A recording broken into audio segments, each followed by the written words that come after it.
berat banget.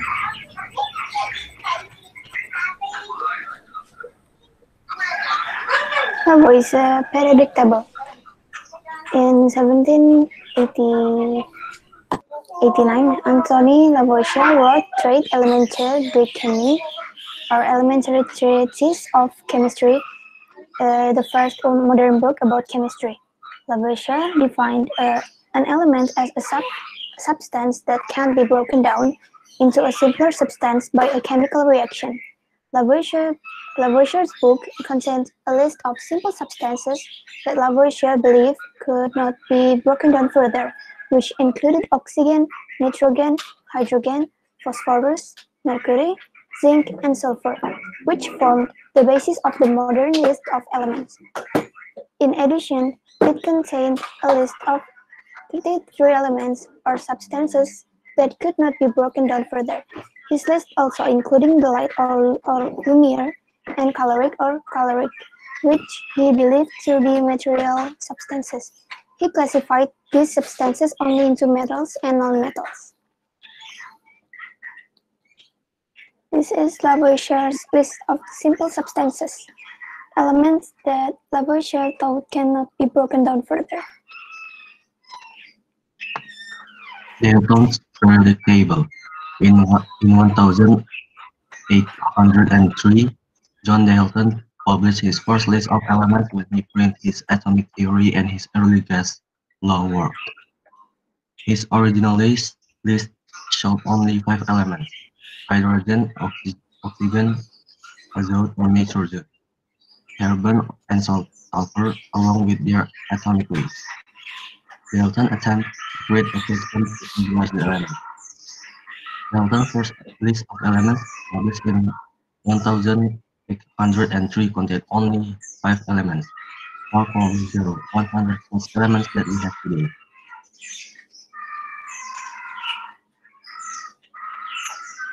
In 1805, a new system of chemical philosophy, Dalton propounded the tenets of his atomic theory.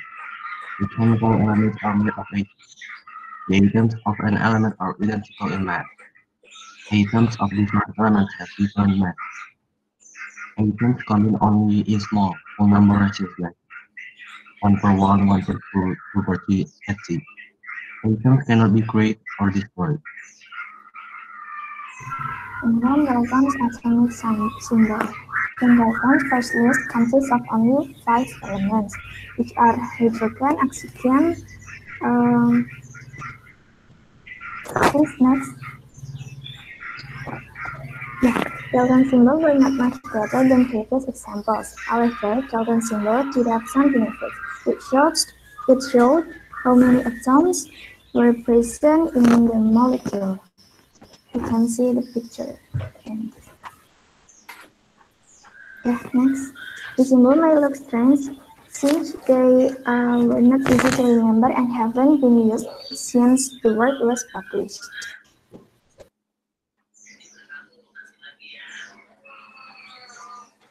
Next.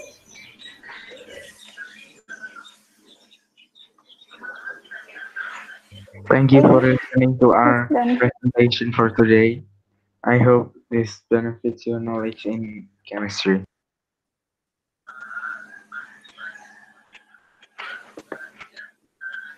Okay, thank you to Group 1, Barani, Alivia, siapa tadi? Alif juga ya? Our group, Alivia, Anggi, Ayesha, Barani, and Andi. Okay, thank you. Any question from the others group? Mungkin dari grup lain mau bertanya ke Alivia, Andi, Anggita, Aisyah, Barani, boleh. Ada yang mau ditanyakan dari pemaparannya tentang sejarah Anthony Lavoisier dan juga Johann Dalton. Nanti saya simpulkan di akhir ya. Sementara dari teman-temannya ada nggak?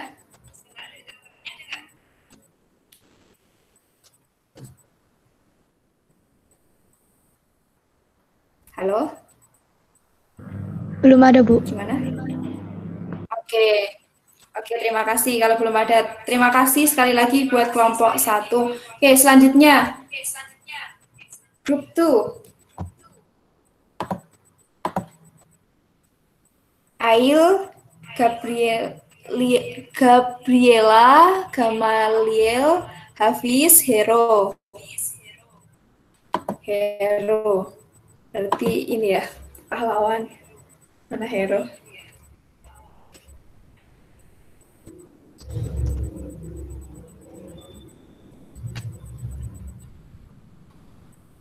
Kalau misalkan nggak share screen juga nggak apa-apa. Tapi kalau punya PPT share screen.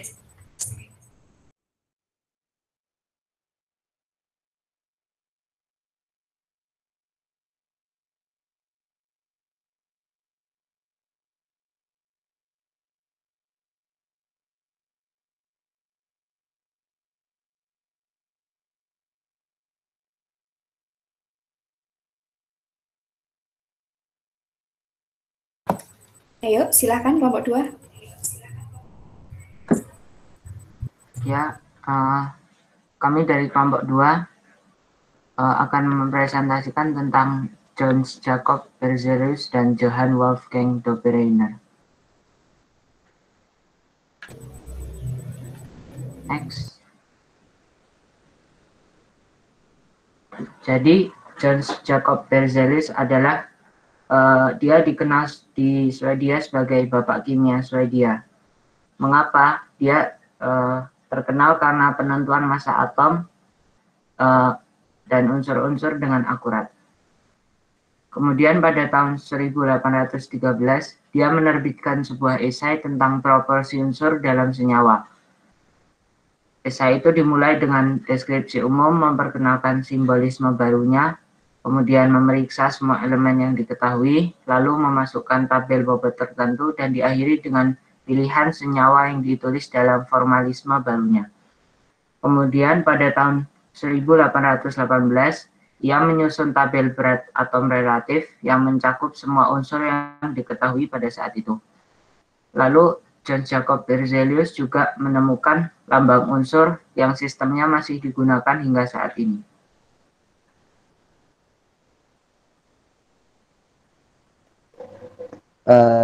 Selanjutnya Johann Wolfgang Dobereiner. Dobereiner adalah orang pertama menemukan hubungan antara sifat unsur dengan massa atom relatifnya. Unsur-unsur dikelompokkan berdasarkan kemiripan sifat-sifatnya. Setiap kelompok terdiri atas 3 unsur, sehingga disebut triad. Di dalam triad terdapat unsur kedua mempunyai sifat yang berbeda sifat yang berada di antara unsur ke-1 dan ke-3, dan memiliki massa atom sama dengan massa rata-rata unsur ke-1 dan ke-3.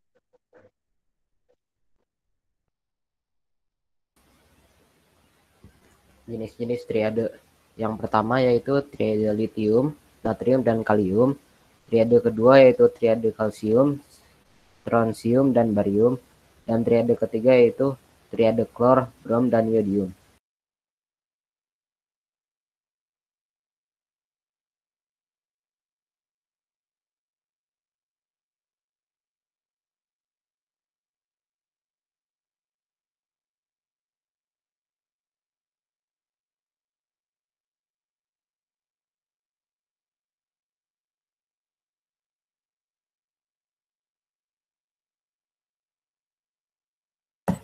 Oke, yuk lanjut.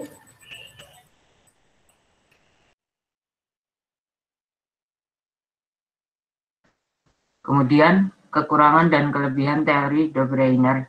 Kelebihannya yaitu keteraturan setiap unsur yang sifatnya mirip massa atom. Unsur yang kedua, tengah, merupakan massa atom rata-rata dari massa atom unsur pertama dan ketiga.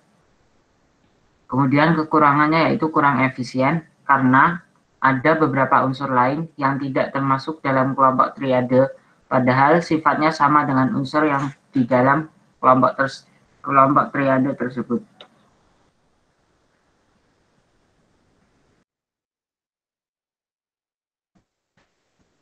Terima kasih.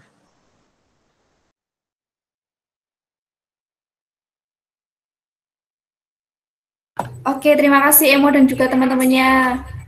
Oke, ada pertanyaan nggak dari teman-temannya? Dari grup lain? Yuk, any question? Nggak apa-apa. Kalau kalian misalkan slide PowerPoint-nya dalam bentuk bahasa Inggris, habis itu kalian menjelaskan dalam bentuk bahasa Indonesia, nggak apa-apa. Jadi nggak harus kalian membaca gitu. Namanya PowerPoint, poinnya kalian tampilkan di slide, powernya dari kitanya, dari man-nya, dari manusianya, yang presenternya gitu. Oke. Yuk, ada pertanyaan nggak? Izin bertanya, Bu. Coba sebelum slide ini, sebelum slide ini kekurangan dan kelebihan, coba dibuka lagi.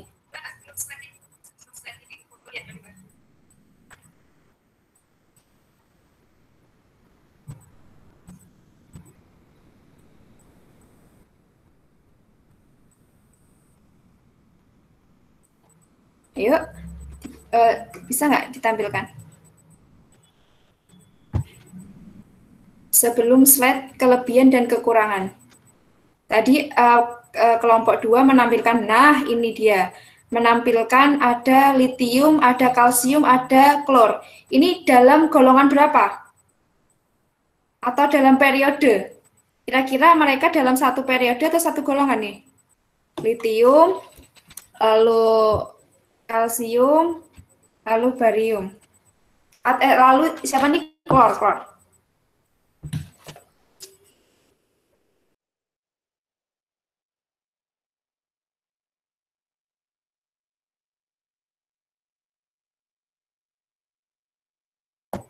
Oh, sorry, mikrofonnya mati. Begini, jadi ini kelompok 2 itu menjelaskan, ini sudah mulai kehitungan ya. Jadi kelompok 2 tadi menjelaskan triade. Jadi dari triade Dobereiner. Jadi namanya itu Pak Dobereiner, makanya dinamakan triade. Kenapa triade? Karena Pak Triade ini mengatakan bahwa ada massa nanti, jadi gini, misalkan litium, natrium, sama kalium ini dalam satu golongan atau satu periode? Golongan. Iya, pinter Zulfikar, thank you. Dalam satu golongan. Ya, golongan berapa? Litium, natrium, sama kalium. Oke, good. 1A, betul. Jadi golongan 1A. Jadi ini teorinya Pak Triade ini mengatakan litium. Litium itu jadi massa atomnya litium sama massa atomnya kalium itu akan menjadi rata-rata massa atomnya natrium. Jadi massa atomnya litium itu 7. 6,9 kita bulatkan 7. Massa atomnya litium 7 dan massa atomnya kalium 39. Kira-kira rata-ratanya berapa? Nah, rata-ratanya nanti jadi massa atomnya si natrium. Berapa rata-ratanya? 8. Litium itu 7. Berapa? 20. 7 sama 23. Yes, good. Yang jawab 23, benar. Jawabannya 23. Jadi rata-ratanya berarti 7 ditambah 39 dibagi 2. Jadi yang tengah itu, yang 23 itu akan menjadi massa atomnya natrium. Nah, itu teorinya benar. Kita lihat di SPO, sistem periodik kita yang baru, itu benar seperti itu. Tapi ada unsur-unsur yang salah nanti. Nah, ini Dobereiner ini nggak bisa semua unsurnya gitu. Jadi dia nggak bisa, teorinya itu nggak bisa terbukti untuk semua unsur, hanya unsur-unsur tertentu. Itulah kelemahannya nanti di triade Dobereiner gitu. Bisa dimengerti?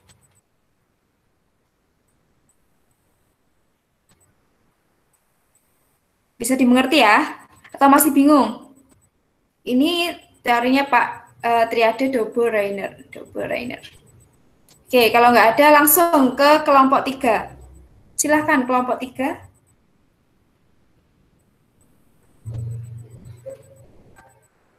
Oke, ya nggak apa-apa. Gabriela, apa?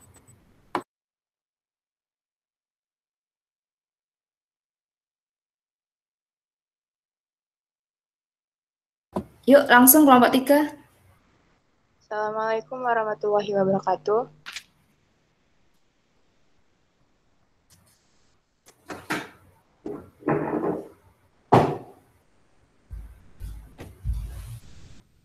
Assalamualaikum warahmatullahi wabarakatuh.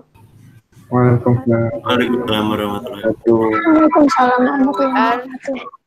We are from group 3. Waalaikumsalam. We'll explain about John Newland's theory. Okay. What innovation or contribution did this figure have to the periodic system of the elements? In 1864, the English chemist John Newland classified the 62 known elements into 8 groups based on their physical property. Newland observed that there are many pairs of similar elements, distinguished by several multiple of 8 in their mass number, and were the first to introduce atomic number. When his law of the octave was published in Chemistry News, this 8 periodicity was similar to a musical scale, and so it was ridiculed by some of his contemporaries. His lecture before the Chemistry Society on March 1st, 1866 was not published.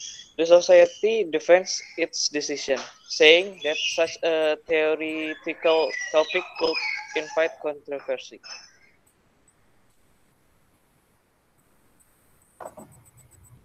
The advantage of this theory, Newland was the first to demonstrate that the chemical elements are periodic. The advantage is that thanks to Newland's theory of the periodic system of the elements, scientists have come to understand that an element can be classified according to its electronic configuration. In the past, scientists classified them based on their similarity without thinking about their electron configuration.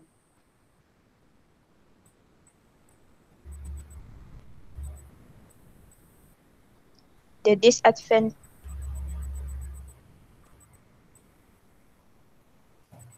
Okay. First, this is mass with mass axiom 7 column of element with the similar properties. It is oxygen and sulfur. But iron, which is also in the 7 column, does not have the same properties. Same case as chromium that has a different properties with boron and aluminum, and plutonium that has a different properties with carbon and silicon. Also manganese that has a different properties with nitrogen and phosphorus. And two, Newland doesn't put a space in the table for new element that will be discovered later. Next. Okay.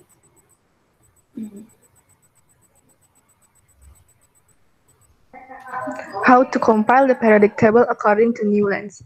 Newland's group the elements according to their atomic mass, from the smallest atomic mass to the largest atomic mass. The elements are arranged in groups of 7 elements. Newland found that the properties of the elements will repeat themselves in the 8th element. It's similar with the octaves in music. In Newland's periodic table, there are 62 elements that is classified.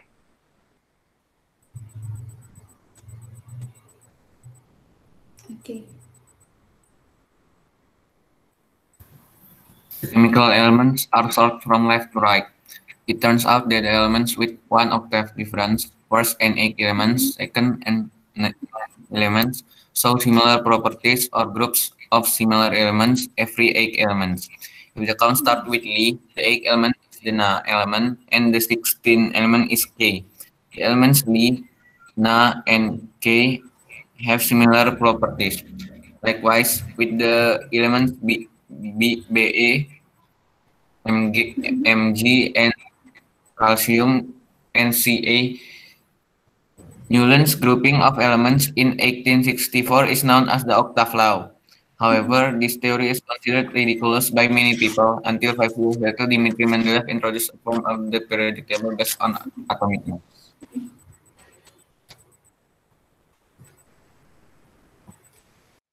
Thank you. Any question? Okay, any question from the others group? Ayo, silakan nanya ke kelompok 3 yang presentasi tentang teorinya Johann Newland's theories. Jadi tentang teorinya Johann Newland's. Sudah mengerti? Jadi dari kelompok 3, Jonathan, Keiza, Kayla, Christine, sama Fadil, apa? Tolong kalian kasih konklusi, conclusion. Jadi silahkan dikasih kesimpulan apa yang kalian goals-nya apa dari ini, dari penelitiannya Johan Newland ini. Silahkan salah satu.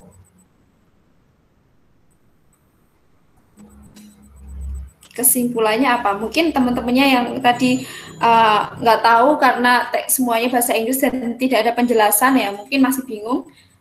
Yuk, apa kesimpulannya? Jadi mungkin kelompok 3 nanti yang lebih paham tentang apa yang dipresentasikannya. Yuk. Kesimpulannya apa? Saja. Goals-nya dari teorinya Newland ini apa?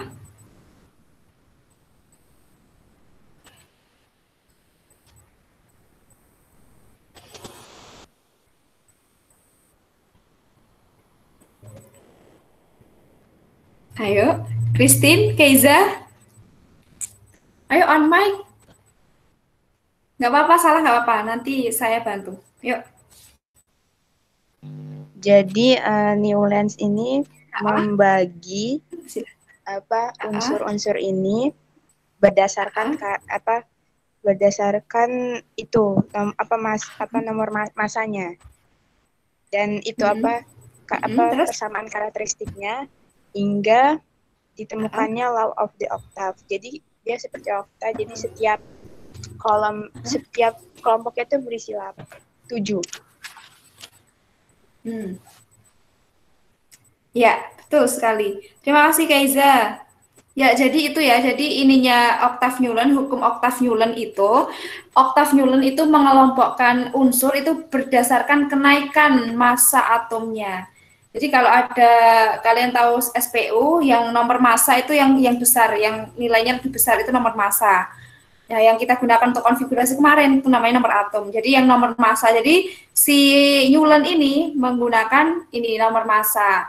Nah, kenapa dinamakan oktav? Ya, karena tadi ada pengulangan. Itu dia menganalogikan seperti ini namanya apa ya? Not apa ini ya di piano itu ya, yang do re mi fa sol la si do kembali lagi itu. Nah, itu makanya dinamakan oktav. Jadi unsur nomor 1 sampai 7, habis itu nomor 8, unsur nomor 8 nanti akan bernilai sama atau memiliki sifat yang sama dengan yang nomor 1 gitu. Nah, si Newland ini teorinya memiliki kelemahan. Kelemahannya apa? Selain Keiza coba, selain Keiza, kelompok 3. Biar tahu. Jadi kita latihan bertanggung jawab dengan apa yang kita presentasikan ya. Jadi ini ya yang ditampilkan kelompok 3. Jadi H, F, Cl ini memiliki sifat yang sama. Nanti H ini kayak gini. Jadi setiap 7 turun 8, 8-nya itu lurus H ini. Nah, itu sifatnya sama. Itulah teorinya Octave Newland. Jadi akan memiliki sifat keperiodikan seperti itu. Oke. Kelemahannya apa tadi? Kelemahannya dari ininya. Silakan disampaikan. Coba. Selain Keiza, kelompok 3 tapi. Kelemahannya itu ini, jadi ada penyimpangan yang dietalikin. Jadi yang ini dari kalsium itu, kromanium, titanium, terus tangan sama ferro itu dia nggak sama yang kayak di atasnya, nggak sama kayak aluminium, yang kromanium nggak sama kayak aluminium dan boron, terus titanium dia nggak sama karbon silikon, terus mangan dia nggak sama kayak fosfor dan nitrogen gitu. Terus dia juga nggak nyediain tempat untuk elemen-elemen baru yang nanti akan ditemuin selanjutnya. Oke, good. Thank you Kayla. Benar. Selain itu, kelemahannya adalah, jadi pengulangan sifat tadi, sifat unsur itu tidak selalu pada unsur ke-8. Jadi salah satu kelemahannya si Newland itu. Jadi pengulangan unsur itu tidak selalu unsur ke-8 itu akan berulang sifatnya. Dan juga kelemahannya ada, yaitu si Newland di kotak-kotaknya, mungkin tabelnya bisa nanti saya tunjukkan. Jadi di kotak-kotaknya si ini Newland, punya Newland, teorinya Newland itu ada yang satu kotak itu diisi oleh 2 unsur gitu. Karena ini pada namanya penelitian, jadi disempurnakan gitu. Jadi dia kadang ada satu kotak yang diisi lebih dari 2 unsur. Contohnya adalah ini CeLa, DiMo kayak gitu, RH sama Ru. Nanti ini bisa saya tunjukkan gitu. Jadi itulah kelemahan si Newland. Jadi kotaknya kadang berisi lebih dari 1 unsur atau 2 unsur itu. Itu. Terima kasih kelompok 3. Thank you. Oke, next. Oke, please group 4. Siap-siap ya, gantian temannya nanti. Bukan selalu presenternya yang saya tanya. Oke, biar temannya yang nggak tanya berarti kan tahu ya. Berarti kalian harus ini bertanggung jawab karena kalian tahu. Bertanggung jawab untuk menyampaikan ke teman-temannya. Oke, santai aja. Yuk, group 4.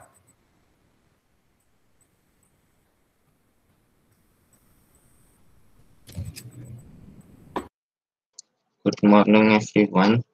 On this opportunity, Group 4 would like to give a presentation about Julius Lothar Meyer. Okay.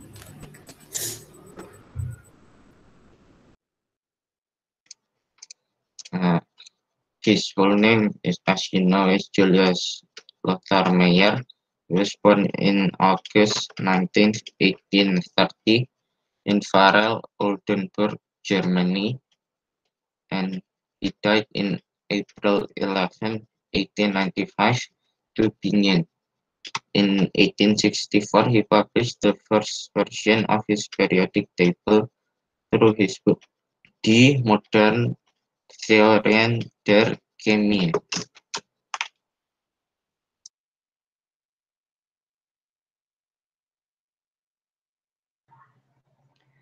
Meyer's innovation. Meyer did contribute to the development of the periodic table in another way, though. He was the first person to recognize the periodic trends in the properties of elements, and the graph shows the pattern he saw in the atomic volume of an element plotted against its atomic weight. Meyer is best known for his part in the periodic classification of the elements. He noted SG.A.R.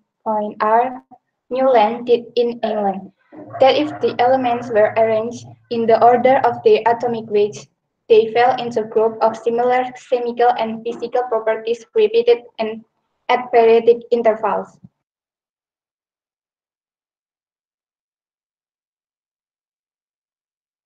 Meyer's periodic law: first, arrange according to the increase on atom mass vertically. Second, elements which are similar nature are placed in the same row. These are the law in Meyer's periodic table.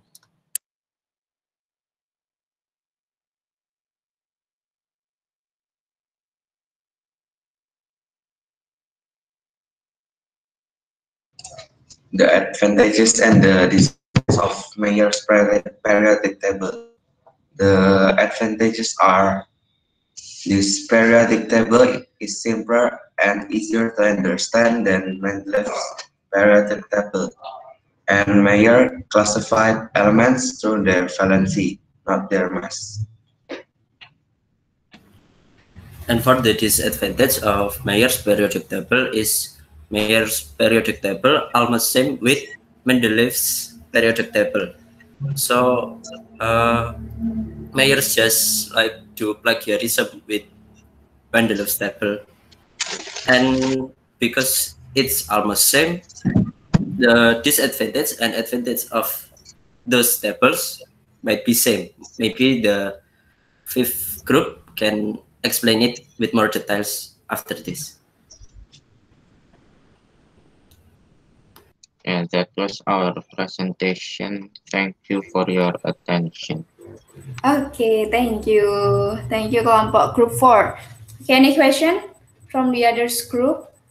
Oke, silakan teman-temannya nanya. Ayo, silakan nanya. Meisha mau nanya ini kayaknya. Iya, Mei? Kayaknya sudah mau buka mulut, tapi ini mikrofonnya belum dibuka sama Meisha. Meisha kelompok saya, Bu. Oh, Meisha kelompoknya. Oh, ya Allah. Mesya kelompoknya. Oke. Oke, kelompok lain. Ayo.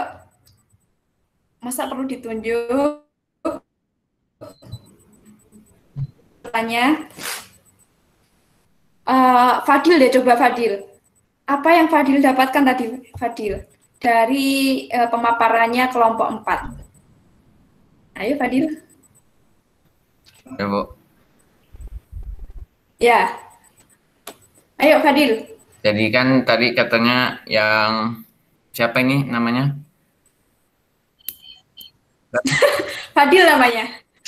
Yang ini kan Bu tadi, saya lupa Bu. Yang ini. Meyer. Ya, itu kan katanya plagiat si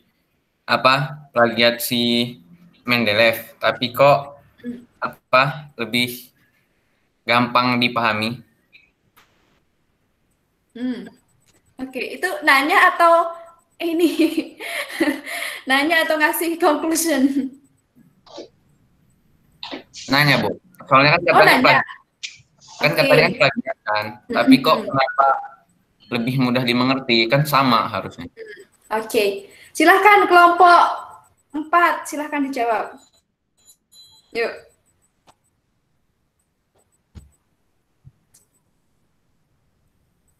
Yuk, silahkan kelompok 4 dijawab. Sebisanya kalian. Yuk, Dimas mau jawab nih kayaknya, udah on mic. Kurang tahu, Kak. Oh, kurang tahu. Atau... Oke, terima kasih sudah. Oke, nggak apa-apa. Terima kasih Dimas. Setidaknya udah on mic ya, biar saya nggak nungguin lama ya. Oke, temennya Fadil yang lain, kelompok lain, tahu nggak kira-kira? Pertanyaan saya sebelumnya ini, apakah benar Meyer itu ini plagiat punyanya Mendeleev? Benar nggak kira-kira? Apakah benar yang dikatakan tadi yang dipresentasikan oleh kelompok 4 bahwa penelitiannya si Meyer ini kan tadi sama dan kelompok 4 mengatakan plagiat. Plagiat itu kopas lah gampangannya. Kita itu nyontek penelitian orang gitu. Benar nggak? Itu lebih mirip revisi gitu. Gimana, Zulfikar? Lebih mirip kayak revisi gitu. Iya, itu tadi kan saya bilangnya bukan 100% plagiat, Bu. Hampir sama, almost same. Kayak ATM tapi M-nya dikit. ATM. Oh iya. ATM, amati tiru modifikasi. AMT saya mengenalnya. Iya, boleh. Iya kan maksudnya itu tah? Amati modifikasi tiru. Iya. Tapi M-nya dikit. M-nya dikit. Oh iya.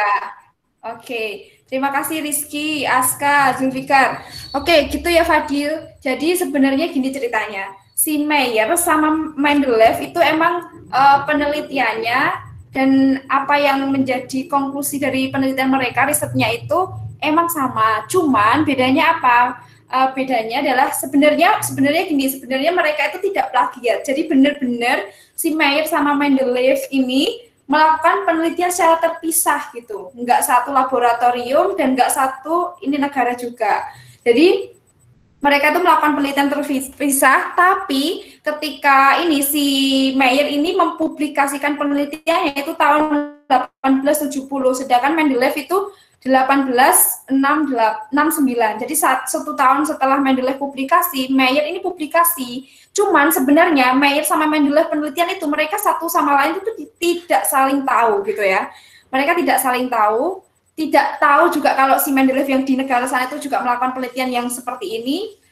Meyer pun juga tidak tahu gitu. Jadi penelitiannya itu mereka itu melakukan penelitian terpisah dan itu tidak plagiat.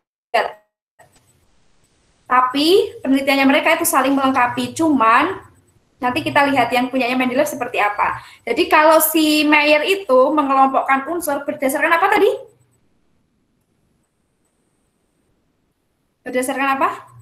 Valensi. Mengelompokkan unsurnya Meyer berdasarkan?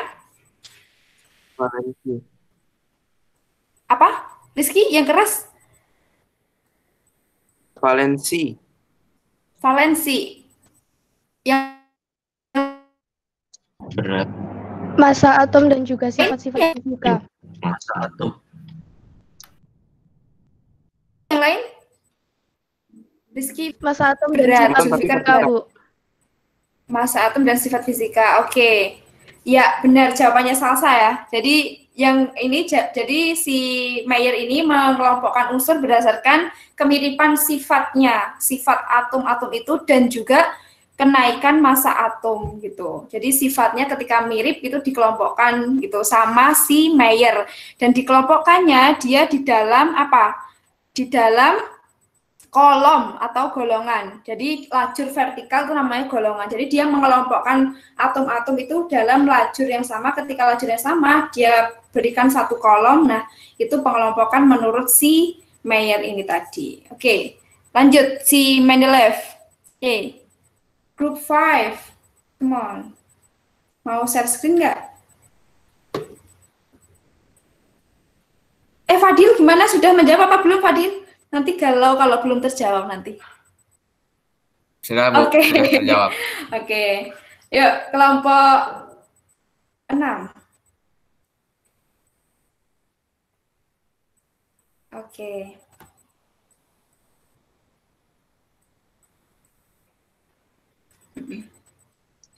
Assalamualaikum warahmatullahi wabarakatuh. Waalaikumsalam warahmatullahi wabarakatuh.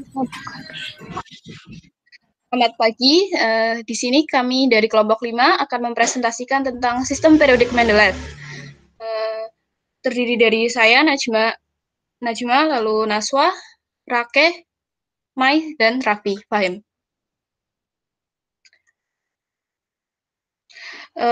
Di sini kami akan membahas tentang Mendeleev dan penemuannya, maksud pernyataan Mendeleev, tabel periodik Mendeleev, dan kelebihan serta kelemahan dari tabel periodik Mendeleev.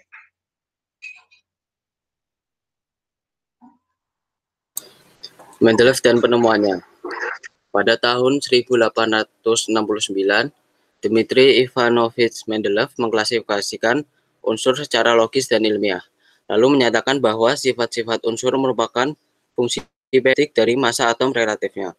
Mendeleev pun menyusun sebuah tabel sistem periodik. Ia yang pertama mengemukakan tabel sistem periodik sehingga ia dianggap sebagai penemu sistem tabel periodik yang sering disebut juga sebagai sistem periodik.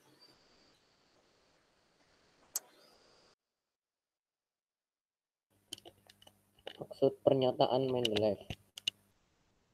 Pertama, jika unsur-unsur disusun menurut kenaikan massa atom relatifnya, maka sifat tertentu akan berulang secara periodik.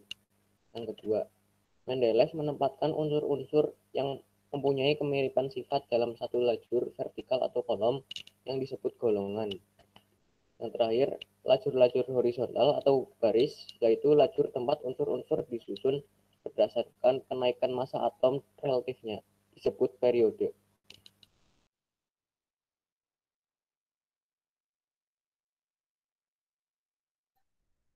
Berikutnya ada tabel periodik Mendeleev. Unsur-unsur kimia dikelompokkan Mendeleev ke dalam 12 kelompok menurut kenaikan massa atom. Gambar di samping adalah tabel periodik Mendeleev yang pertama. Lalu, pada tahun 1871, Mendeleev memperbaiki tabel periodiknya. Kita bisa melihat di sini ia memutar 90 derajat posisi tabelnya. Mendeleev menyediakan kotak kosong untuk unsur-unsur yang diduga akan ditemukan di masa depan. Kita bisa lihat di periode 4 dan 5 itu ada yang dikasih strip-strip. Itu Mendeleev memberi nama unsur tersebut Eka aluminium Na sama dengan 44, Eka boron Na sama dengan 68, dan Eka silikon Na sama dengan 72. Yang terakhir.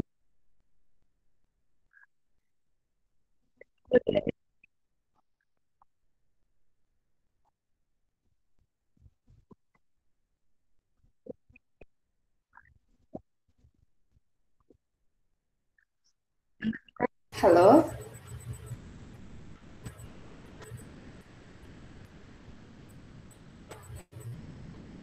Halo, ini yang terputus ke saya doang atau yang lainnya juga iya? Putus juga, Bu. Terputus juga, Bu. Mungkin temannya yang di sini bisa dilanjutkan. temannya yang sinyalnya bagus, yang sekelompok, karena jamnya sudah jam 7.54, karena kita mau pindah ke materi lain.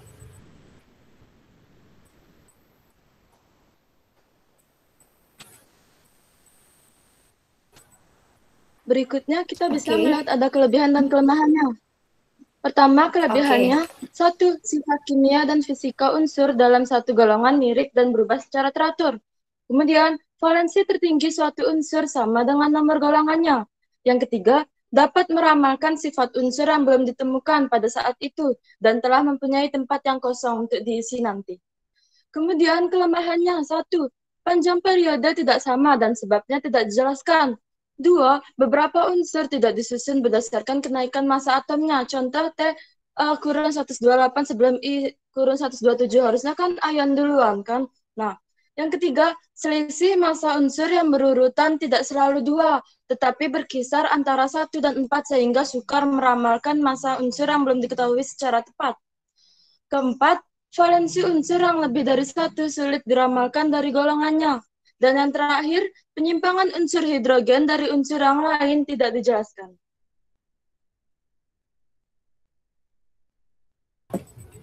Oke, thank you kelompok 5. Any question from the others group?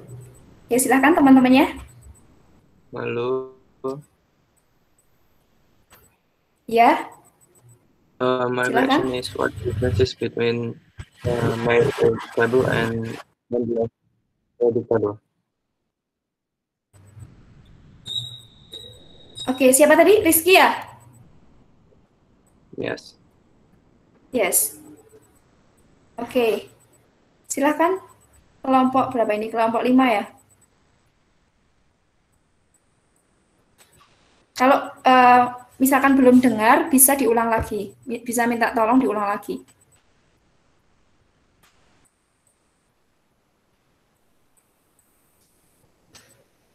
Permisi, boleh tolong diulang lagi pertanyaannya? What the differences between Mayer's periodic tables and Mendeleev periodic table? Oke. Itu ya pertanyaannya, perbedaan dari Mendeleev sama Mayer itu apa gitu pertanyaannya Rizky. Silahkan kelompok 5 dijawab.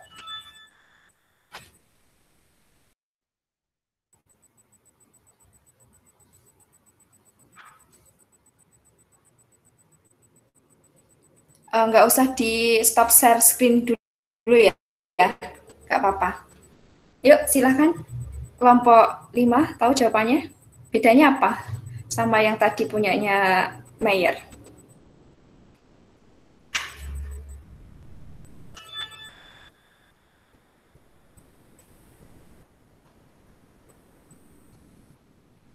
Jadi Mayer ini melakukan penelitiannya itu lebih dahulu sebenarnya sama Mendeleev itu lebih dahulu Mayer. Cuman publikasinya itu duluan sih.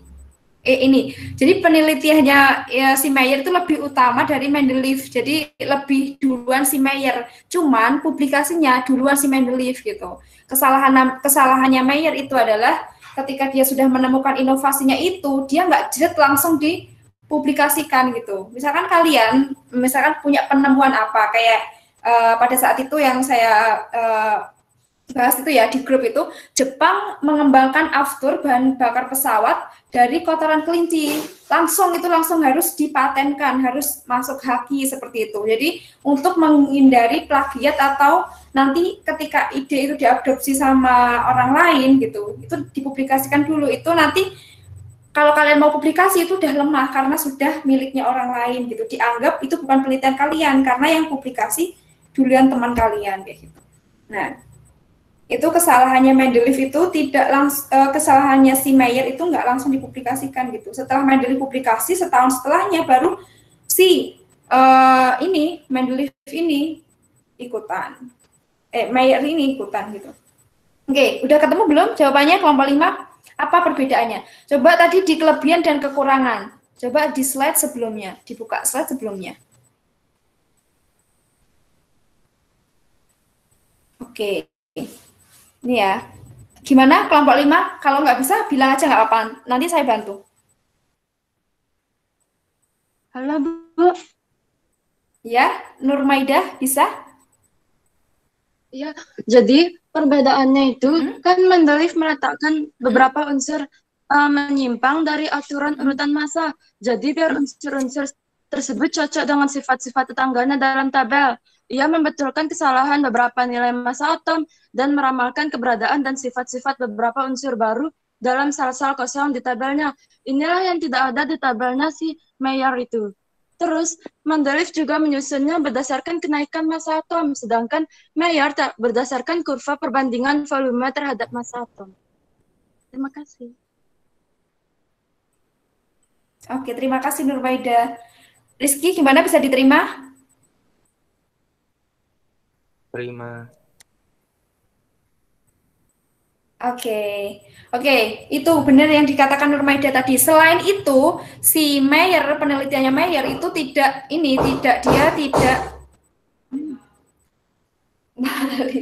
Oke, selain itu si Mayer, Mbak Lita tolong.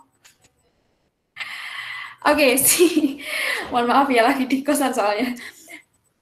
Jadi si Mayer tadi tidak meramalkan kira-kira nanti ada unsur apa di tabel periodik unsur itu. Tapi si Mendeleev ini dia bisa meramalkan, dia ngasih kotak kosong. Pada saat itu tadi seperti yang dikatakan kelompok 5, ada namanya eka silikon yang sekarang ini kita tahu namanya adalah germanium. Itu penelitiannya terbukti. Dan dulu itu dikosongkan sama si Mendeleev ini dikosongkan, akhirnya nanti di tabel SPU yang modern akhirnya ditemukan germanium itu gitu. Jadi germanium itu bukan ditemukan sama si Mendeleev ya. Itu ditemukan 1886. Jadi pada saat itu si Mendeleev ini hanya bilang nanti di sini di tengah ini akan ada unsur di mana dia kasih nama eka silikon namanya, eka silikon. Nah, kotak tengah itu antara unsur Si sama Sn. Jadi di antara Si sama Sn dulu itu sebenarnya kosong. Sama Mendeleev dinamakan eka silikon. Nah, saat ini kita kenal dengan nama germanium, itu contohnya. Terus ada eka boron, ada eka aluminium kayak gitu. Yang saat ini kalau eka aluminium itu namanya gallium, yang eka boron namanya scandium gitu. Itu ya. Itu salah satu kelebihan dari si teorinya si Mendeleev, gitu. Bagaimana Rizky? Dan teman-temannya?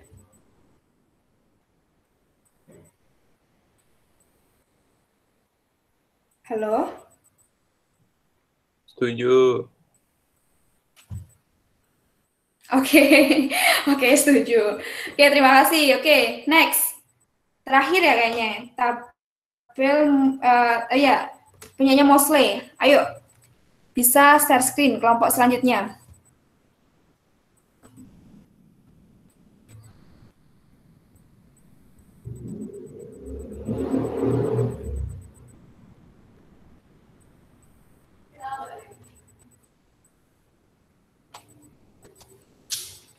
Ayo, kelompok selanjutnya.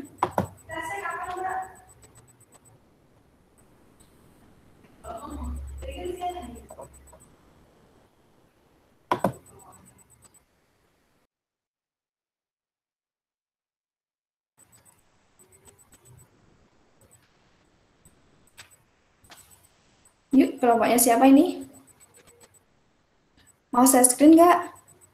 Atau boleh langsung audio doang sama ini video gitu nggak apa-apa. Oke, Renata share screen. Oke.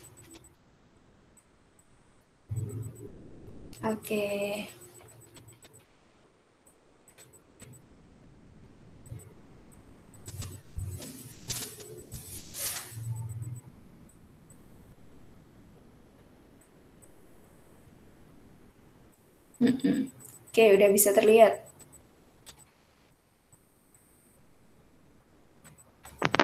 Assalamualaikum warahmatullahi wabarakatuh. Selamat siang teman-teman. Kami dari kelompok 6 ingin mempresentasikan tentang tabel periodik modern.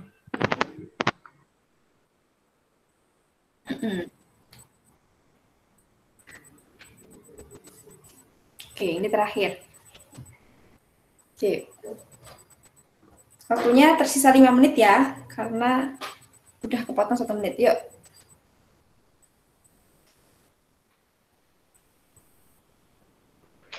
Jadi, yang menemukan tentang tabel periodik modern ini adalah Moseley. Moseley adalah tokoh yang menemukan kesalahan pada tabel periodik Mendeleev, yaitu adanya unsur yang terbalik. Beliau mempelajari dan menemukan jika keperiodikan tidak didasarkan pada massa atom, namun pada nomor atom.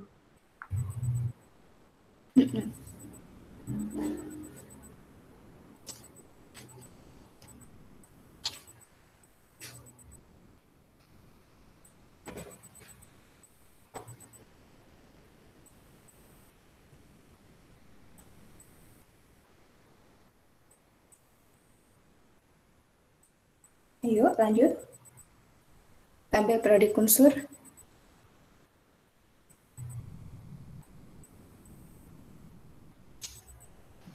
Namanya yaitu sistem periodik modern. Dasar penyusunannya berdasarkan kenaikan nomor atom dan kemudian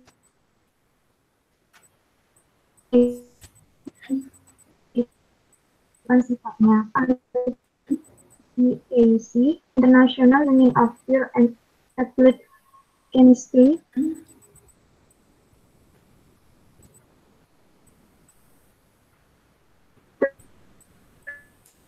Oke, kayaknya susah ya sinyalnya.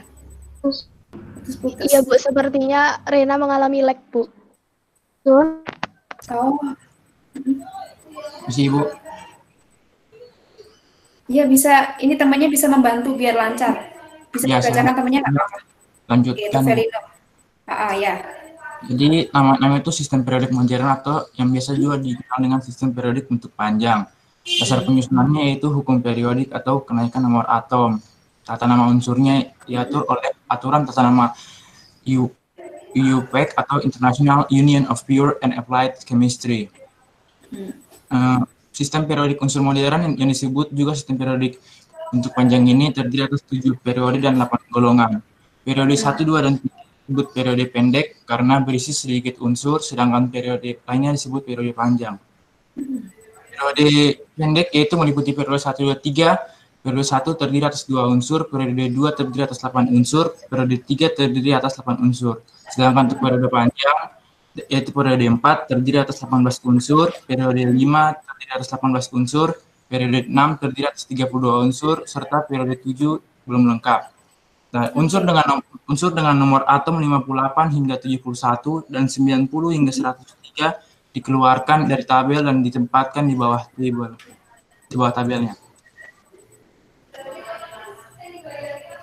Nah, untuk kelebihan sistem periodik modern ini yaitu yang pertama, dapat menggolongkan unsur kimia berdasarkan sifatnya secara teratur, yang dimana penggolongan ini sesuai dengan sifat-sifat unsur. Misalnya semua unsur pada golongan 8A atau gas mulia memiliki sifat berbentuk gas pada suhu ruang dan memiliki sifat susah bereaksi. Sifat ini semua serupa antara helium, neon, argon, kripton, xenon, dan radon. Demikian juga unsur pada golongan 7A atau gas halogen yang memiliki sifat serupa antara satu golongan dan golongan yang lain. Yang kedua, penggolongan berdasarkan nomor atom bukan massa atom. Penggolongan dengan nomor atom lebih tepat karena sifat unsur ditentukan oleh konfigurasi elektron, yang mana jumlah elektron ditentukan oleh jumlah proton yang tercantum pada nomor atom. Yang ketiga itu penggolongannya sistematis dan mudah diingat. Penggolongan ini sangat sistematis. Unsur-unsur dengan lokasi di tabel periodik pada baris yang sama memiliki jumlah kulit yang sama. Unsur sebaris ini disebut satu periode. Unsur-unsur dengan lokasi di tabel periodik pada kolom yang sama yang memiliki jumlah elektron valensi yang sama dan sifat kimia serupa. Yang keempat itu menyisakan tempat bagi unsur-unsur yang masih belum ditemukan. Dan yang kelima berhasil menyusun golongan transisi dalam yang terdiri dari lantanida dan aktinida.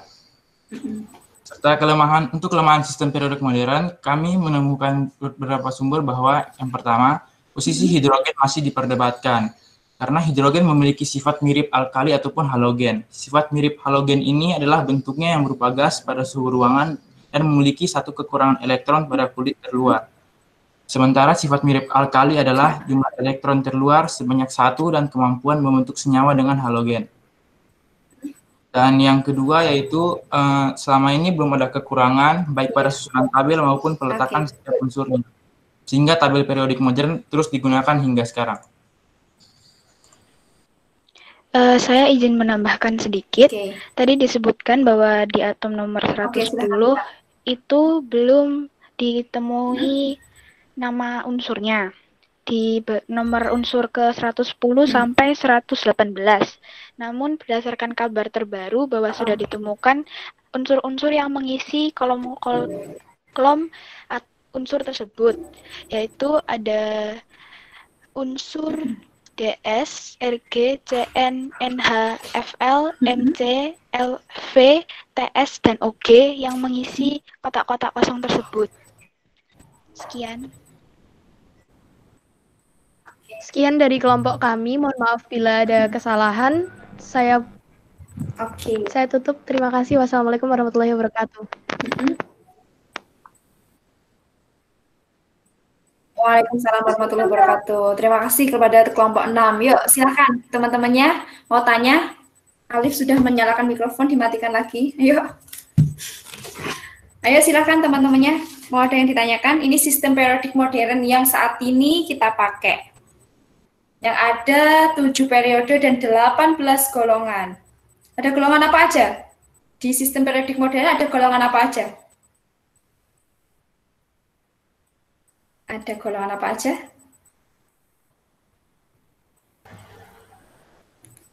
A dan B. Ya, betul Alif. Alif ya. Ya, betul sekali. Ada 2 golongan. Hanya ada A dan golongan A, ada golongan A dan ada golongan B. Itulah sistem periodik modern. Dan kita tahu di sistem periodik modern ini, golongan 1A disebut unsur apa golongan 1A? Nama lainnya, golongan 1A, dia tuh punya spesial. Golongan 1A, 2A. Golongan alkali, Bu. Itu punya. Iya, betul, Salsa. Golongan alkali itu 1A. Itu yang Helina, kamu rebut, Cesa, frustasi. Sudah hafal semuanya belum? Kalau yang golongan 2A, singkatannya apa kemarin? Golongan 2A. Jembatan kodenya apa? Kalau golongan 2A dan disebut apa? Kalau menghafalkan dari yang lain boleh nggak, Bu? Boleh. Saya menghafalkannya beli mangga, cari srikaya, bagi-bagi rambutan. Oke, boleh. Oke, sip. Terima kasih, Sasa. Nama lainnya apa?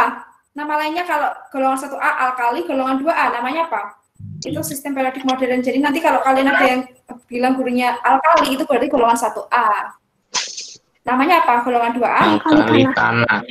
Zulfikar apa Zulfikar? Yes, good. Alkali tanah. Alkali tanah. Kira-kira ada unsur, ada golongan-golongan, kira-kira golongan berapa sampai berapa yang tidak dispesialkan. Dia tidak punya nama alkali tanah gitu. Kalau 8A itu kan gas mulia. Kalau 7B, 7A kan gas mulia itu 8A. Kalau 7A itu namanya halogen. Itu punya nama spesial juga. Gas mulia juga punya nama spesial. Yang ada yang tidak dispesialkan siapa? Jangan bilang saya, Bu, gitu ya. Siapa? 3A, 4A, 5A, 6A. Ya, betul sekali. Jadi 3A sampai dengan 5A dia tidak terspesialkan, tidak punya nama spesial, tidak punya nama khusus. Gitu ya. Tuh, yang lainnya punya. Oke, silahkan di stop share screen-nya. Kelompok terakhir. Jadi unsur periodik modern ini di mana kita tahu ada periode dan golongan. Sebenarnya periode dan golongan itu sudah diketahui sejak siapa? Mendeleev. Jadi sejak penelitiannya si Mendeleev, kita tahu ada unsur itu ada golongan sama periode. Di mana golongan itu yang vertikal atau horizontal? Vertikal. Ya, benar Rizky, vertikal. Ada vertikal itu golongan yang baris, yang horizontal itu namanya unsur. Gitu ya, itu yang tabel periodik modern. Terus ini saya mau nanya, coba kalian tahu jawabannya nggak? Bentar. Tadi yang terbaru itu sebenarnya ada empat unsur terbaru yang namanya yaitu nihonium ditemukan di Jepang, moskovium di Moskow. Mana Moskow? Rusia. Rusia, benar. Lalu ada, sudah terlihat belum set ini ya? Sudah, Bu. Sudah ya. Oke. Kita lagi langsung aja. Ini yang tadi udah bener kok. Ini ya kalian. Oke, yang tadi yang di sini ya, yang punyanya Lothar Meyer ini, si Lothar Meyer ini, jadi ada Li, Na, K, Rb, Cs itu kan dalam satu golongan alkali, golongan 1A. Nah, itu di puncak-puncak ini memiliki sifat yang sama. Lothar Meyer bilang seperti itu. Gitu. Oke, kita lihat yang terbaru ini. Jadi ada nihonium, ada moskovium, ada tennesin, dan organeson. Nah, organeson ini segolongan sama apa ini? He sampai Rn golongan apa ini namanya? Golongan? Gas mulia. Gas mulia.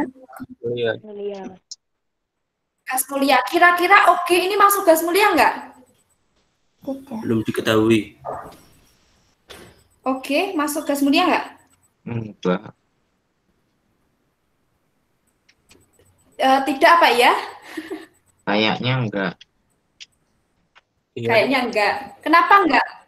Kenapa enggak? Coba. Kenapa oke enggak?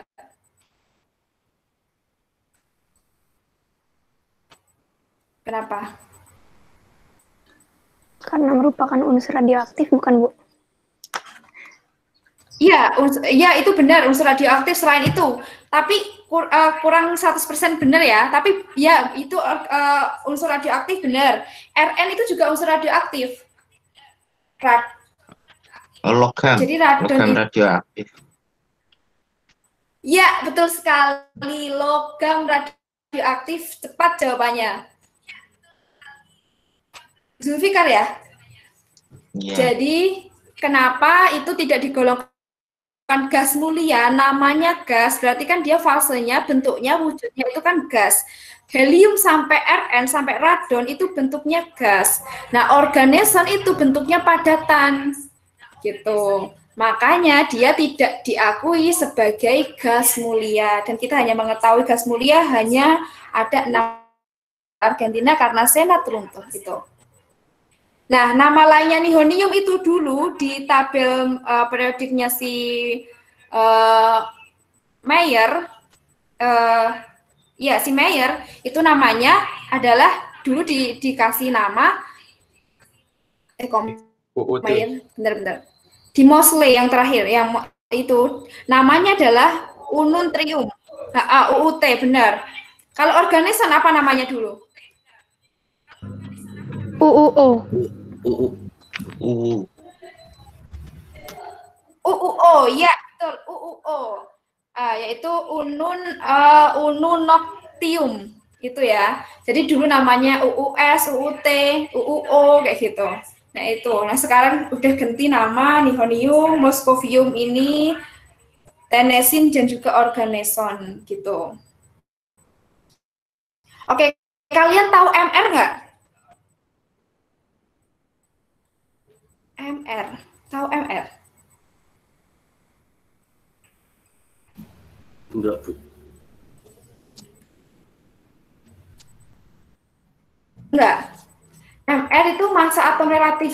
Dari tadi teman kalian tuh massa atom bilang massa atom relatif gitu ya. Jadi si unsur tabel periodik yang baru ini kita itu menganut penyusunannya itu berdasarkan sifat yang sama dan juga nomor atomnya, berdasarkan keurutan nomor atomnya. Kalau dulu sebelum-sebelumnya yang modern ini, tokoh-tokoh itu mengelompokkan itu berdasarkan apa? Nomor massa atomnya. Nah, massa atom misalkan H2O, itu apa? Air kan? H2O, kira-kira MR-nya berapa? Ada yang tahu nggak? Coba kalian hitung MR-nya berapa kira-kira? 10. MR-nya berapa? 33, nggak tahu ding. Ya 33. Zulfikar 33. Oke. Ada lagi yang mau jawab? Jadi dari tadi ngomong MR itu apa sih artinya gitu? Teman kalian bilang berdasarkan kenaikan massa atomnya. Apa itu massa atom? MR itu apa? Jadi misalkan unsur ini ya, H2O itu air, ya kan? Hanya ada berapa hidrogennya? H2O. Berarti hidrogennya ada? Ya, 2. H2O. Berarti hidrogennya ada 2. Oksigennya ada? 1. Jadi yang ada 1 itu oksigen, hidrogennya 2. Cara menghitung MR gimana? Hidrogen kan massa atomnya 1. Kalian lihat di tabel periodik ya, hidrogen tuh ini. Bentar. Oke, ini. Massa atomnya hidrogen itu 1. Oke, kita lihat massa atomnya O. Berapa ini? 8.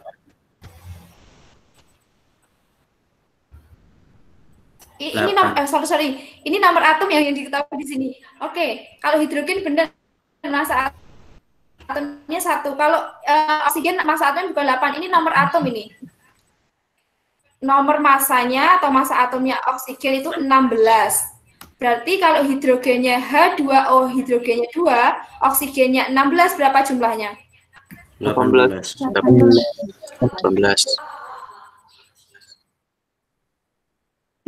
Betul sekali 18. Kebetulan untuk hidrogen ini untuk halogen ya. Hidrogen. Oke. Untuk hidrogen ini nomor atom dan nomor masanya sama, 1. Tapi untuk oksigen itu nomor masanya 16, nomor atomnya 8 gitu. Jadi yang dihitung nomor massa. Kalau ngitung massa relatif, ntar kita pelajari di materi selanjutnya gitu ya. Oke, lanjutnya yaitu kita ada pertanyaan nggak kira-kira untuk ini? Bu, saya mau materi ini. Bu. Oke. Soal Silakan. yang kemarin Bu, post-test. Oh ya, gimana? Itu kan di nomor 4B kalau nggak salah, clue-nya cuma periode keempat sama grup 8B. Lah itu kan ada 3 Bu. Ada 3 material di 8B, ya kan Bu? Itu yang apa ya? Histori ya? Iya, yang post-test terakhir pokoknya. Post-test, benar. Kan ada besi, kobalt sama nikel. Itu nentuinnya gimana Bu? Ada besi, kobalt sama nikel. nomor berapa tadi? 8B di soalnya kalau nggak salah. Grup 8B. Post-testnya si tabel periodik, perasaan nggak ada itunya. Yang Saya kirim di grup WA aja ya Bu. Oh iya, boleh. Ya nanti kita bahas yang post-testnya di grup WA aja ya. Karena kalian harus pretest materi selanjutnya. Oke gitu ya. Nanti bahas untuk yang itu di grup WA, untuk yang post-testnya. Nanti saya kasih kuncinya juga. Oke. Oke, silahkan kalian kembali lagi lihat sintak pembelajarannya hari ini, yaitu kalian harus mengerjakan melihat video itu selama 10 menit waktunya, dan kalian harus mengerjakan pretest selama 10 menit. Nanti kita kembali lagi ke sini. Oke.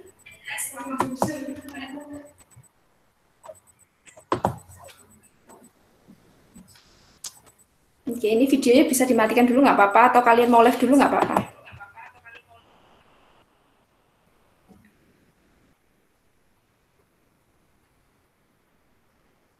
Ibu Sofia, dengar suara saya? Iya, gimana? Jadi untuk soal itu kan 4B itu grup 8B period 4 itu bisa memilih salah satu.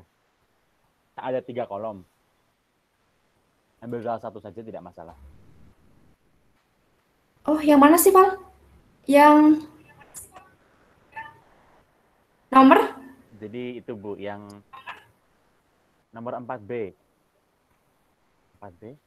Jadi itu kan soalnya hanya menentukan konfigurasi elektron dari grup dan periode. Sementara kita tahu kalau di grup transistor itu nomor 4. B itu dia punya 3 kolom. Ya. Ambil salah satu saja tidak masalah. Mau ambil ferrum boleh, ambil kobalt boleh, ambil nikel boleh, ambil bawahnya juga nggak masalah. Bisa, yang penting bisa membuktikan gitu. Pilih salah satu ya? Iya. Ya. Thank you. Ya, pertanyaannya kenapa mendadak membuat 3 itu kenapa ya? Kenapa jadi 3 kolom untuk 8B itu, Pak? Oh iya. Ya. Nanti ini aku lanjutkan di WA aja untuk itu ya. Oke, terima kasih Bapak.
Oke, thank you. Silahkan kembali lagi ke sini. Lupakan yang sulit, nanti kita ini ya, kita bahas di sini. Yuk, kita kembali lagi.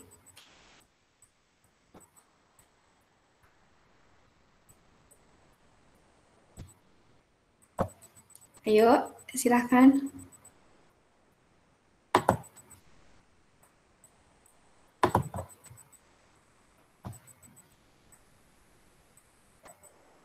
Oke, bentar. Untuk hasilnya. Oke, bentar. Ini.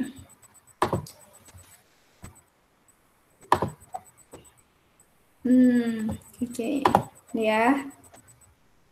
Selamat kepada Zulfikar,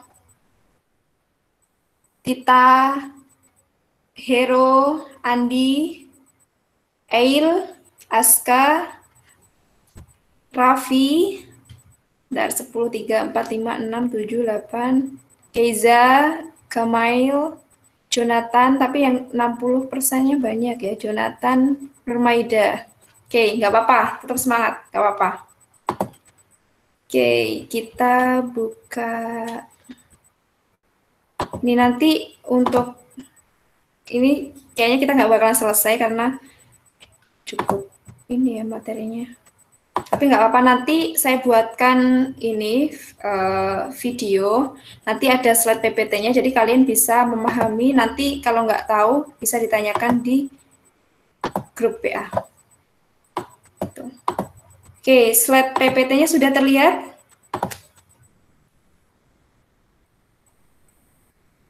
Gimana? Sudah terlihat?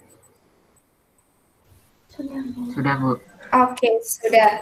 Hari ini kita akan meneruskan karena kemarin cuma 1 jam itu ya. Akhirnya merubah semuanya. Nggak apa-apa, insya Allah nggak akan ketinggalan kok. Nanti saya buatkan video. Oke, kita lanjutkan ke periodic table trends. Jadi kita belajar tentang sifat keperiodikan unsur. Kira-kira apa yang kalian dapatkan dari video tadi? Kayaknya ada yang nggak lihat videonya langsung mulai kuis nih. Tapi nggak apa-apa. Ya, ngejar waktu ya. Masih 10 menit lagi. Habis ini kalian ada kelas lagi nggak? Ada, Bu. Ada. Oh, ada. Jam 9? Jam 9:30 mulai. 10. Oh, jam 9:30. Oke. Tapi jam 9 istirahat jadwalnya. Oke. Ya, oke. Oke, nanti saya buatkan video. Oke, kita ke jari-jari aja. Oke, ini. Oke, yang kalian dapatkan apa dari video tadi? Kira-kira jari-jari itu apa sih? Yang pertama adalah atomic radius. Apa? Maknanya jari-jari atom apa? Jarak inti atom ke kulit atom. Jarak gimana, Naswa? Jarak kulit atom ke inti atom. Ya, jarak kulit atom ke inti atom, ya betul sekali. Jadi the distance from the atom's nucleus from the outer electron orbital. Jadi ini bisa dilihat ini ya, lasernya ini. Jadi inilah yang namanya jari-jari atom. Nah, nanti kita akan melihat kira-kira dari tabel ini, dari gambar ini, kira-kira kita bisa melihat dari satu golongan ini, semakin ke bawah jari-jarinya semakin besar atau kecil? Semakin besar. Mungkin besar. Semakin besar, oke, good. Kalau ke ini dalam satu periode, dari kiri ke kanan, Kecil. semakin apa? Mungkin kecil. Kecil. Kalau Li, Be, B sama C ini, lithium, beryllium, baron sama karbon ini, dalam satu golongan atau satu periode kira-kira? Satu periode. Ya, betul, satu periode. Jadi bisa kita lihat dan bisa kita simpulkan bahwa jari-jari itu dalam satu golongan dari atas ke bawah semakin besar. Dalam satu periode dari kiri ke kanan semakin besar. Kira-kira kenapa? Kenapa kok seperti itu?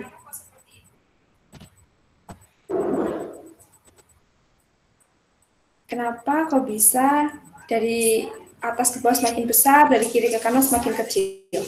Tergantung jumlah Ke bawah elektron. semakin besar karena shell-nya nambah. Satu dulu. Siapa dulu? Zulfikar dulu apa El dulu? Dan aja. Oke. Kalau Yuk. dari atas ke bawah itu tambah besar karena shell-nya nambah. Kalau dari kiri ke kanan itu tambah kecil karena yang kekuatan tarik menariknya lebih besar, ada protonnya lebih banyak di nukleus. Oke. Jadinya lebih ketarik kecil. Gitu. Iya, terima kasih Zulfikar. Iya, betul. Jawabannya Zulfikar betul. Kita lihat materi, kita ingat-ingat kemarin ya, bahwa periode itu sama dengan sel atau kulit. Jadi ketika kulitnya dia nambah, periodenya dia nambah, maka itu bisa memperbesar jari-jari atom. Kenapa? Karena kita tahu ya, bahwa makin banyak kulit itu tambah, sehingga gaya tarik-menarik antara nukleus atau inti atom dengan elektron itu akan semakin kuat. Ketika semakin kuat kan melar gitu kan, akhirnya dia semakin panjang gitu. Nah, sedangkan dalam satu golongan golongan itu tidak menandakan kulit. Jadi yang menandakan kulit adalah periode, dan periode itu bergerak vertikal. Makanya atomic radiusnya atau jari-jari atomnya dari satu golongan ke bawah itu semakin besar, kalau semakin ke kiri semakin kecil. Lalu ketika saya ada pertanyaan kayak gini, ada K sama Ca ini. K sama Ca. Kira-kira jari-jari atomnya besaran K atau Ca? K. K, itu karena kita melihat ini ya. Coba nanti kalau kita di soal nggak tahu konfigurasinya, nggak tahu ininya, bagaimana caranya? Jadi kalian pernah belajar nggak konfigurasi elektron yang punyanya Niels Bohr, yang misalkan Na itu 11. Aduh, jelek banget. 11. Jadi bisa kalau pakai Niels Bohr pakai ini 2 8 1. Jadi elektron valensinya berapa? 1.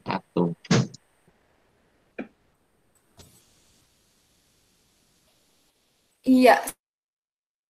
1. Ini pakai Niels Bohr. Mungkin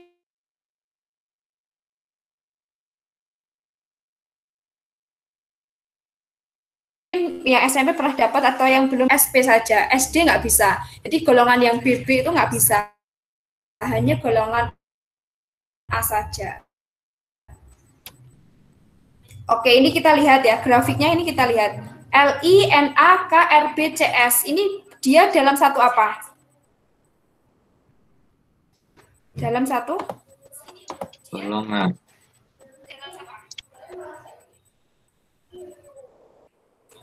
Iya, golongan 1A. Jadi golongan 1A ini memiliki jari-jari atom yang semakin ke bawah semakin besar. Atau semakin ke sana ya, semakin ke atas semakin besar. Dan mulainya kan Li dari atas, terus Na, K, Rb, Cs. Jadi semakin ke sana semakin besar. Nah, yang energi atomic radius atau jari-jari atom yang paling kecil itu ada di golongan 8B di gas mulia. Ini He, Ne. Nah, ini semakin ke sini semakin kecil gitu. Itu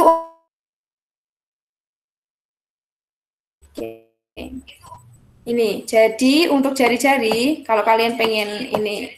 Jadi semakin ke sana yang horizontal ini semakin kecil. Dalam satu golongan semakin ke bawah semakin besar. Jadi jari-jari atom yang terbesar itu ada yang di sebelah bawah kiri. Ya. Jadi di bawah kiri itu jari-jari atomnya yang paling besar gitu. Oke, bisa dimengerti untuk jari-jari atom? Bisa. Oke, bisa. Oke, kita lanjutkan. Oke, nanti saya ini ya, ini yang ini. Semakin ke bawah, semakin dia naik, increase, and atomic radius, semakin ke kanan, semakin decrease atau turun. Gitu. Oke. Oke, kita ke ionization energy atau energi ionisasi. Apa itu energi ionisasi? Kalau tadi sudah Zulfikar, selain Zulfikar ganti Ail atau Zulfikar tadi ya? Aska ya mau jawab? Silakan Aska. Energi ionisasi itu energi yang dibutuhkan agar atom bisa bereaksi dengan atom lainnya. Oke. Terima kasih Aska. Yuk lanjutnya, selain Aska yang cewek, gantian yang cewek. Misi Bu izin menjawab. Apa itu ionisasi? Iya Naswa, ayo Naswa. Energi atom untuk melepaskan elektron. Oke, ya betul sekali. Oke, terima kasih Aska sama Naswa. Jadi benar yang dikatakan mereka bahwa energi ionisasi adalah energi yang digunakan untuk melepaskan elektron, tapi ini perlu kita ketahui dalam bentuk from gases. Jadi dalam bentuk gas, dan selain gas, misalkan solid, liquid itu nggak bisa aqueous, nggak bisa. Jadi harus dalam bentuk gas, gitu. Khusus dalam bentuk gas, energi ionisasi. Nah, ini bisa kita lihat ya. Ini ada konfigurasi elektron N sama O, nitrogen sama oksigen. Bilangan konfigurasinya seperti ini, konfigurasi elektronnya. Kira-kira bedanya N sama O apa ini? Bedanya di mana? 2P-nya. 2P-nya. 2P-nya. Ya, betul. 2P-nya kenapa?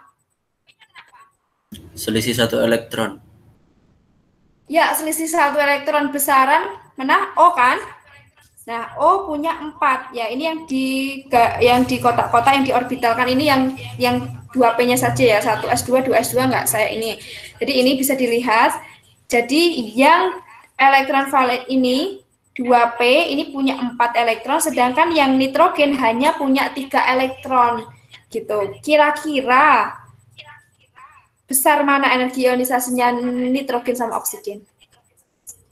Besar nitrogen. Besar nitrogen siapa tadi? Ail. Oke. Silahkan yang lain. Oke, terima kasih Ail.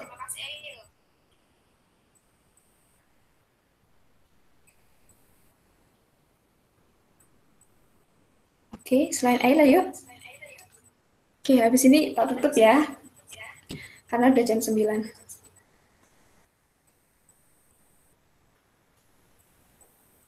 Ya, silahkan Ail.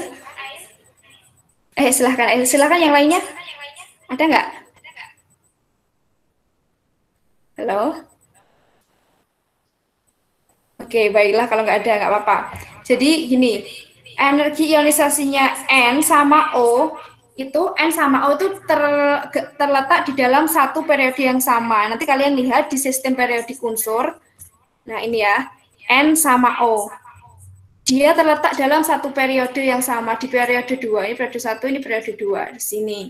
Nah, energi ionisasinya besaran O, bukan N. Gitu. Kenapa? Kita lihat lagi definisi dari energi ionisasi tadi, yaitu energi yang dibutuhkan untuk melepaskan elektron dari atom atau ion gas. Jadi gini, ini kebalikannya dari jari-jari atom. Kalau jari-jari atom semakin ke bawah, dia semakin panjang. Kalau semakin ke kanan, dia semakin pendek. Tapi kalau energi ionisasi kebalikannya, semakin ke kanan, dia justru semakin besar, semakin ke bawah, dia justru semakin kecil. Seperti itu. Ibaratnya kita analogikan gini. Tadi kan jari-jari atom itu dilihat dari kulitnya juga kan. Periode itu menandakan sel atau kulitnya. Nah, analoginya seperti ini kalau energi ionisasi. Ketika kalian punya dia, ya kan, maksudnya tahu kan dia, nah punya dia dengan jarak yang jauh, maka semakin mudah kita untuk melupakannya, semakin mudah kita untuk move on. Tetapi kalau punya dia dalam satu sekolah di SMA Pradita Dirgantara misalkan, mau ngelupain, mau move on susah gitu. Butuh energi yang besar gitu untuk melupakan. Tapi kalau jaraknya jauh, itu mudah untuk dilupakan gitu. Mungkin karena nggak pernah ketemu kayak gitu. Nah, itu sama dengan energi ionisasi ini. Jadi kalau tadi yang dalam satu golongan, jari-jari semakin ke bawah semakin besar kan. Kalau energi ionisasi semakin ke bawah justru semakin kecil. Karena jari-jarinya panjang, ketika jaraknya itu semakin panjang, maka energi ionisasinya semakin kecil kayak tadi dianalogikan tadi. Semakin jaraknya dengan kita semakin jauh, semakin mudah kita untuk move on, semakin mudah kita untuk melupakan, semakin mudah kita untuk melepaskan dia itu, elektronnya gitu. Bisa dimengerti? Oke. Bisa dimengerti nggak? Dan mau tanya, Bu. Ya. Jadi yang di video itu kan dibilang juga contohnya sama N sama O. Tapi dibilang N itu kan yang shell terakhirnya pas setengah fullnya. Apa tuh? Jadi ada kayak sifat khususnya gitu. Ya, jadi lebih tinggi energinya, walaupun oksigen itu lebih besar. Oke, terima kasih Zulfikar. Oke, nanti teman-temannya menemukan seperti itu juga di videonya? Iya, Bu. Oke, iya. Terima kasih siapa tadi? Ail. Oke. Terima kasih, Ail. Ada lagi? Atau ada yang berbeda pemahamannya dengan videonya tadi? Teman-temannya silahkan. 1 menit lagi ya. Nanti ketika ini nggak selesai, nanti kita lanjutkan diskusinya di grup. Karena kalian harus istirahat kan? Atau kalian mau sampai 9:30? Nggak mau, Bu. Oke, Alifia nggak mau. Kelas lain yang 2 itu sampai kebablasan 30 menit semua. Oke, nggak apa-apa. Nanti saya buatkan video ya. Dan saya jelaskan tadi yang ininya Aska sama Ail yang mengatakan bahwa yang O tadi ya. Oke. Nanti kita lanjutkan di grup. Kira-kira kalian kalau Sabtu Minggu free-nya kapan? Atau enggak, waktunya fleksibel aja lah. Nanti kalau kalian longgar, jawab aja. Kalau nggak longgar, nggak dijawab, nggak apa-apa. Nanti kalian bisa baca kapanpun kalian longgarnya. Gitu ya? Ya, Bu. Gimana? Oke.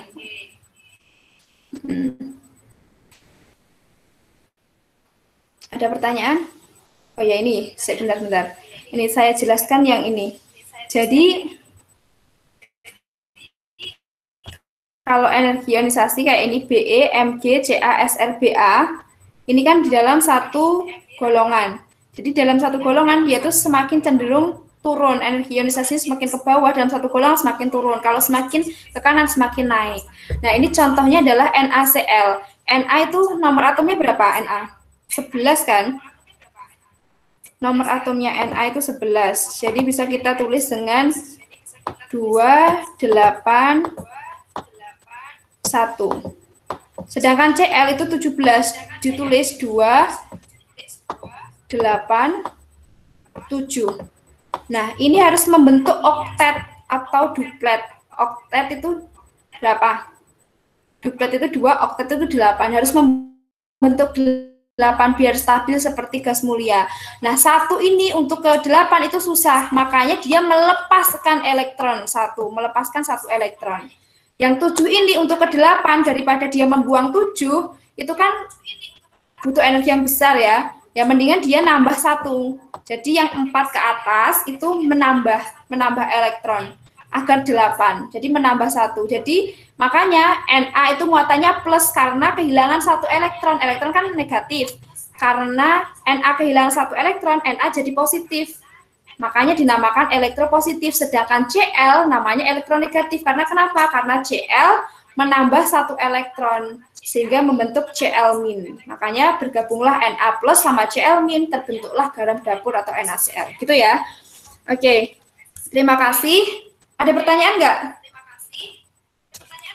Selain yang tadi, nanti saya jelaskan ini lebih panjang lagi di video ya. Insya Allah nanti kalian bisa lihat slide-nya juga. Ada pertanyaan? Nggak ada, Bu. Oke, nggak ada. Oke. Nanti PPT-nya saya share setelah saya buat videonya ya. Oke, terima kasih atas perhatiannya. Sebelum kita tutup, marilah kita berdoa menurut keyakinan dan kepercayaan masing-masing. Berdoa dipersilahkan.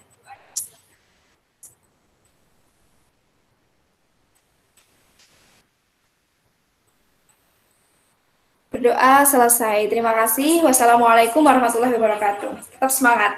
Waalaikumsalam. Terima kasih, Bu. Sama-sama. Terima kasih, Bu. Sama-sama.